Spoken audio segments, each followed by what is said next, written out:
Good morning అండి అందరికీ. సంపత్ గారు గుడ్ మార్నింగ్.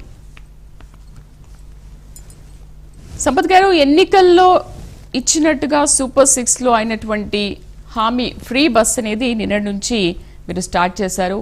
మహిళలు ఒక పెద్ద బహుమతి అనుకోవచ్చు, మహిళల కోరిక నెరవేర్చారు కూటమి ప్రభుత్వం అనుకోవచ్చు.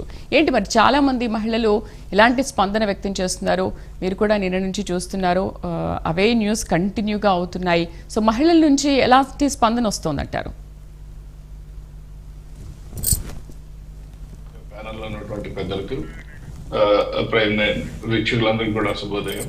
రెండోది కృష్ణాష్టమి శుభాకాంక్షలు కూడా అమ్మా. ఇక్కడ ఒక విషయం ఏంటంటే, మహిళలకు సంబంధించి ఏదైతే ప్రభుత్వం కొన్ని పథకాలు తీసుకుందో, మహిళా శ్రీశక్తి కానీ, లేకపోతే ఆడబిడ్డ నిధి కానీ, లేకపోతే తల్లికి వందనం కానీ, ఇలాంటి కార్యక్రమాలన్నీ కూడా ప్రభుత్వం సీరియస్ గా తీసుకోవడం జరిగింది. ప్రతి ఒక్కటి కూడా నెరవేరుస్తూ వస్తున్నారు. అదేవిధంగా దాదాపు నిన్న సీఎం గారు ప్రకటించినప్పుడు చెప్పారు, దాదాపు 2,000 కోట్ల రూపాయలు ఖర్చు అవుతుంది ప్రతి సంవత్సరం. అయినా కూడా దాదాపు 2 కోట్ల మంది దాకా మహిళలు విధంగా సద్వినియోగం చేసుకుంటారు. చాలా మంది పేదలకి ఇది బాగా ఉపయోగపడతా ఉందని చెప్పేసి ముఖ్యమంత్రి ప్రకటించడం, మహిళలు అదేవిధంగా రాష్ట్రం మొత్తం మీద కూడా సంతోషం వ్యక్తం చేస్తున్నారు. కాబట్టి ఈ ప్రభుత్వం ఏదైతే పథకాలు చెబుతూ వస్తుందో, ఆ పథకాలన్నీ కూడా ఒక్కొక్కటి నెరవేర్చుకుంటూ వచ్చింది. ఇప్పటికే తల్లికి వందనం ఆల్మోస్ట్ ఇవ్వడం జరిగింది. దీపం పథకం కింద సిలిండర్లు ఇస్తున్నాం ఆడవాళ్ళకి. రెండోది అన్నదాత సుఖీభవ, అది కూడా నిన్న రైతులకు పడింది. దఫల వారీగా కొరవ పడిపోద్దా. ఇంకోటి ఏదైనా మహిళా ఫ్రీ బస్సు నేను స్టార్ట్ చేయడం జరిగింది. ఆడబిడ్డ నిధి కూడా రేపు దసరా నుంచి స్టార్ట్ కాబోతుంది. అదేవిధంగా గతంలో ఉన్నటువంటి బడ్జెట్ లో కూడా మొన్న జరిగిన బడ్జెట్ మీటింగ్ లో కూడా కేటాయించడం జరిగింది 3,40,000 కోట్ల రూపాయలు.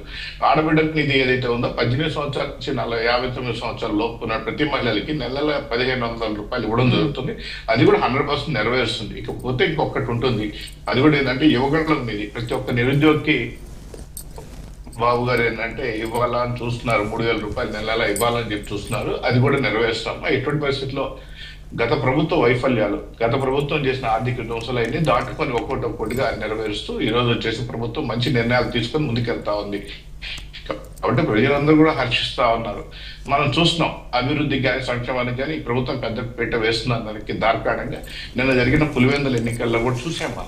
దాదాపు ప్రజలు ఇచ్చిన మ్యాండేట్ దాదాపు 90% ప్రజలు ఒకే ప్రభుత్వానికి ఓటేయడం నిజంగా సంతోషం. అదేవిధంగా దాని ప్రతిఫలం తీసుకొని ప్రభుత్వం కూడా ఇంకా మంచి నిర్ణయాలు తీసుకుంటుంది.